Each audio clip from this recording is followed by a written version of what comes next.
You've got mail. Number 5, Sandy McNulty, age 27, had just recently gone through a divorce. Within the same month, she signed up for Match.com and a few days later received a strange email. The email addressed Sandy by her full name, with a long paragraph explaining that the sender knew of her recent breakup and thought that they would make a great couple. The sender asked for Sammy to get back to him about what she thought. The email was signed anonymously, but there was also a file attached to it. It was a large picture of a man's genitalia. She assumed it was her ex at first, but the picture did not resemble him, and when confronted, he was sincere in telling her that it wasn't him. Plus, she told that he wasn't the type to do anything like this. Sandy continued to receive emails from the anonymous sender, with each one getting more angry and aggressive. She did the best she could of ignoring it, until attached to one of the emails was a picture of the side of her house taken that night. She blocked the sender's email finally, and that was the last she ever heard from any of this. It's still unknown whether it was the ex sending the emails or not. Number 4. A former Reddit user at one point posted a story of a scary email he received. He had one day received a text message from an unknown number telling him to check his email as soon as possible.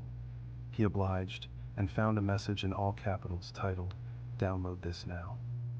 It was a short message addressed to the user, with his full name, address, phone number, and all.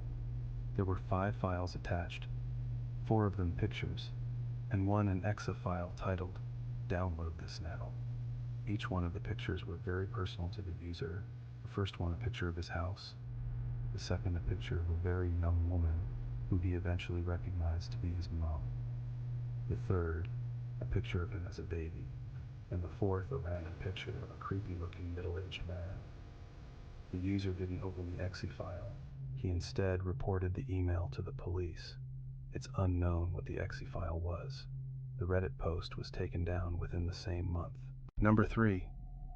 Father David, of a small New York town church, had an email address dedicated to his church. He received a strange email with no title, and upon opening it, his computer crashed and he got a blue screen. He would have trouble restarting it until finally successfully logging on to have all his files and data gone, and his screen wallpaper was a large and shockingly disturbing and realistic image of Satan. Internet Explorer, along with other important programs, would not open, and occasionally a distorted laughing sound effect would play in the background. It's unknown how this was accomplished, but it was most likely just a very cruel prank by a hacker with a little too much time on his hands. Number 2. In the year 2009, a huge wave of emails filled with viruses was spreading across the internet. The email titles were innocent enough.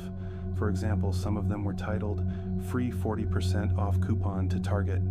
However, once opened, a virus would be forcibly installed into the user's computer without their knowledge. These viruses were known to allow all activity on the user's computer to be monitored, sometimes even giving partial or full control over the computers, and sometimes even enabling the built-in webcams to the computers, secretly spying on the users as they used their computers without them ever even knowing. Nobody could seem to figure out how this was accomplished, or how to prevent it. But luckily, the swarm of emails eventually died down on its own. Similar swarms of emails have since occurred on a few occasions, but not as dangerous. Number 1. The girl in this story is very sensitive about this and refuses to give her real name, so for the purpose of this story, she'll be referred to as Jen. Jen was attending freshman year in high school. She was a very pretty girl and got the attention of a lot of guys, both young and, unfortunately, much older as well. She received an email from the dean explaining that her grades could be improved, and he would like to talk to her about it at some point. Strangely, he left a note at the bottom of the email, informing Jen not to respond to the email. A week passed, and Jen received another email from the dean.